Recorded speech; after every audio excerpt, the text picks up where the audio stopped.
ये हालात रहे तो प्रणब मुखर्जी भी जैसे एक योग्य नेता की कमी भी कांग्रेस को खलेगी। ऐसे में कांग्रेस दिशाहीन का जब आरोप लगता है तो क्या वास्तव में दिशाहीन नहीं हो जाएगी?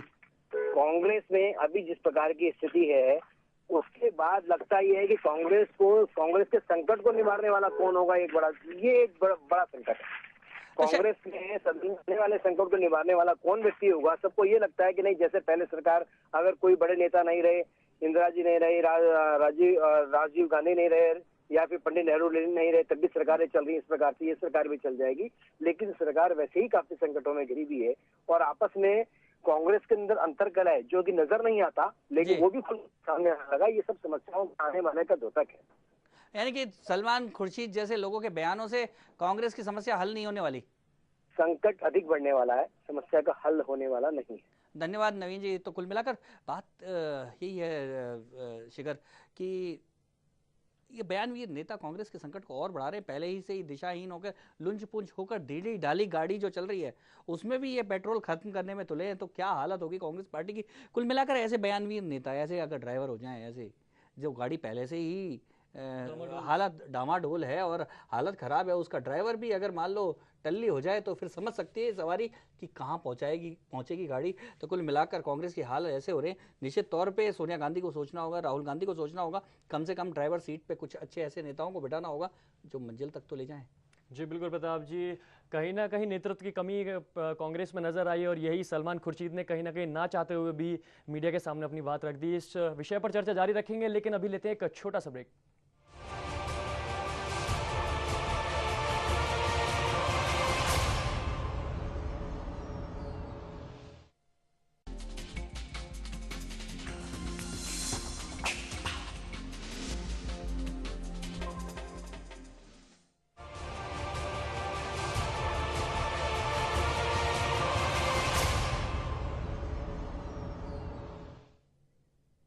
ब्रेक के बाद आप सभी का स्वागत है। और ब्रेक पे जाने से पहले हमने आपको बताया था कि किस तरीके से हम बात कर रहे थे सलमान खुर्शीद के बयान के ऊपर कि कांग्रेस में नेतृत्व की कमी है, कहीं ना कहीं दिशा विहीन हो रही है इसी के चलते। लेकिन अपने ही उसको आज बयान को के बचाव में सलमान खुर्शीद ने क्या कहा, ये सुनते हैं।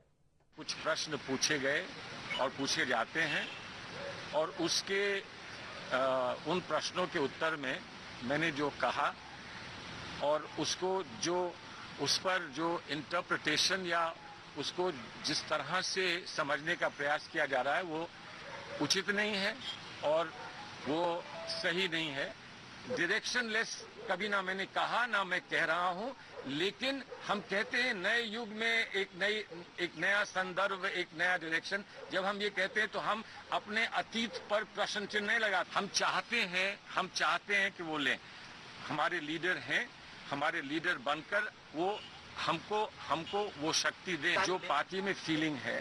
उस फीलिंग से मैं तो अलग नहीं हो सकता हूँ, मैं नहीं हो सकता हूँ ना। और जो शब्द और शब्दावली का आप उपयोग करेंगे उसमें आप एक नई स्टोरी बनाएंगे। इसलिए जो आप समझते हैं पार्टी की भावना है, उस भावना से सलमान खुर्शीद अलग नहीं हो सकते। उस भावना से मैं भी जुड़ा हूँ। हो सकता है उस भावना को कोई व्यक्त ना करता हो सकता। प्रताप जी, शब्द और शब्दावली की बात हो रही थी कि एक शायद मीडिया ने तोड़ मरोड़ के उस चीज़ को दिखाया, इन्होंने ऐसा कुछ नहीं कहा। ऐसा मुझे तो लगता है कि मीडिया ने तो वही दिखाया जो उन्होंने बोला, लेकिन ऐसा लगता है कि उनकी जिह्वा पर, जो जीभ पर सरस्वती की जगह कोई दैत्य बैठ गया, जो जीभ स्लिप हो गई और वो गोल घूम गई और जो वो बोलना चाहते थे उसका उल्टा हो गया। कुल मिलाकर वो अपनी सफाई दे रहे हैं और अब तो पूजा करने में लगे हैं कि वो हमारे देवता हैं, हमारे भगवान हैं, और राहुल भगवान यदि आ जाते हैं तो तारनहार हो जाते हैं। कुल मिलाकर अब लगता है उनको कि कहीं ना कहीं गलत बोल गए। ये बड़बोले बोलने वाले नेताओं की यही आदत होती है कि एक बार वो बयान दे के चर्चा में आ जाते हैं और फिर उसका खंडन दे के, उनको ये पता होता है कि कम से कम चर्चा में तो रहेंगे 2 दिन तक तो चर्चा रहेगी, खंडन ही तो देना होगा। वो खंडन दे दिया उन्होंने। और लेकिन कम से कम सलमान खुर्शीद पिछले कई दिनों से सीन से गायब थे और वापस सीन में आ गए, ये बड़ी बात है। और ऐसे नेता दिग्विजय सिंह या सलमान खुर्शीद जैसे नेता जानते हैं कि कैसे सीन में आना है, तो वो सीन में आने का एक उनका अपना तरीका है और वो आ गए सीन में। बिल्कुल। और कानून मंत्री के इस बयान पर तरुण विजय बीजेपी प्रवक्ता ने क्या कहा, ये आपको सुनाते हैं। स्वयं कांग्रेस के नेता मान रहे हैं कि देश पर राज करने वाली कांग्रेस और यूपीए दिशाहीन हो गई है। सलमान खुर्शीद जी का बयान आया। एक दिशाहीन गठबंधन देश के भविष्य के साथ खिलवाड़ करने के लिए क्यों खड़ा है, वह जाए और अपनी दिशा 10 जनपद पर ठीक करे और देश उनके हवाले करे जो राज कर सकते हैं, जो सत्ता नहीं चला सकते और स्वयं दिशाहीन है और मान रहे हैं सार्वजनिक बयानों में। वे देश के भविष्य के साथ खिलवाड़ क्यों कर रहे हैं? उन्हें सत्ता छोड़कर अपना भविष्य और अपनी दिशा पहले ठीक करनी चाहिए और उसके बाद सत्ता के गलियारे में। और वहीं इस पर समाजवादी पार्टी के शाहिद सिद्दीकी ने क्या कहा, यह भी आपको सुनाते हैं। जाने अनजाने में सलमान साहब के मुंह से सच निकल गया है, क्योंकि वो एक बुद्धिजीवी भी हैं साथ में, तो बुद्धिजीवी के मुंह से सच निकल जाता है कभी कभी।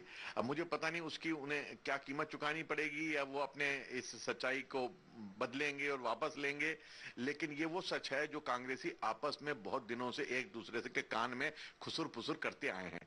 और सच्चाई ये है कि राहुल गांधी के पास कोई कांग्रेस को देने के लिए रास्ता नहीं है, कोई आइडियोलॉजी नहीं है, सरकार के उनकी प्रायोरिटीज क्लियर नहीं है कि हम कहां ले जाना चाहते हैं देश को, कहां ले जाना चाहते हैं सरकार को। और नतीजा यह है कि आज उसकी कीमत हमें चुकानी पड़ रही है पूरे देश को, कि आज देश की अर्थव्यवस्था, देश की राजनीतिक व्यवस्था, सामाजिक व्यवस्था जो चरमरा रही है, क्योंकि जब ऊपर की लीडरशिप को खुद कुछ नहीं पता कि हम कहां जाना चाहते हैं सिवाय इसके कि हमें सत्ता में रहना है।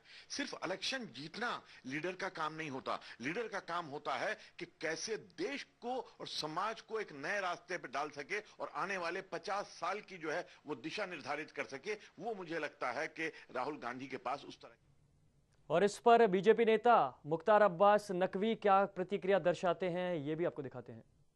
देखिए, इन लोगों ने ये इच्छा जो है वो उत्तर प्रदेश के चुनाव में भी बहुत व्यक्त की थी और लगभग सभी मंत्रियों ने एक लाइन लगा करके अपने चाटुकारिता का परिचय दिया था और कहा था कि लोग, जब इस समय कहा था तो लोगों ने उत्तर प्रदेश के यही कहा था कि तुम्हारे घर का अब हम कितना सम्मान करें, तुम्हें करें तेरे बच्चों को भी सलाम करें। तो ये उत्तर प्रदेश के लोगों ने कह के सलाम कर लिया। तो प्रताप जी, ये तो रही नेताओं की बात, जो इनकी प्रतिक्रिया इन्होंने दी, क्या सही क्या गलत है, आपके क्या विचार हैं, क्या कहना चाहेंगे आप इन पर? इसमें शिखर, हम लोग एज ए ऑब्जर्वर अपने क्या विचार सकते हैं, लेकिन जो वास्तविकता ये है कि विपक्ष को कांग्रेस के ऊपर हमला करने का मौका मिल गया है। विपक्ष जो लगातार कहता आ रहा था वो सलमान खुर्शीद ने अपने मुंह से बोल दिया है। तो कुल मिलाकर सलमान खुर्शीद ने विपक्ष को ऐसा झुनझुना दे दिया है और ये अब कई दिनों तक बसता रहेगा और सलमान खुर्शीद उसका खंडन करते रहेंगे।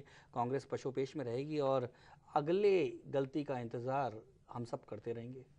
लेकिन कहीं ना कहीं नेतृत्व की कमी रही है, जैसा कि हमने देखा। तो क्या लगता है, अब ये दिशा विहीन ही चलता रहेगा या इस आज के बयान के बाद कहीं ना कहीं जो उथल पुथल हुई है ये कहीं ना कहीं समेटने की कोशिश करेंगे कांग्रेसी?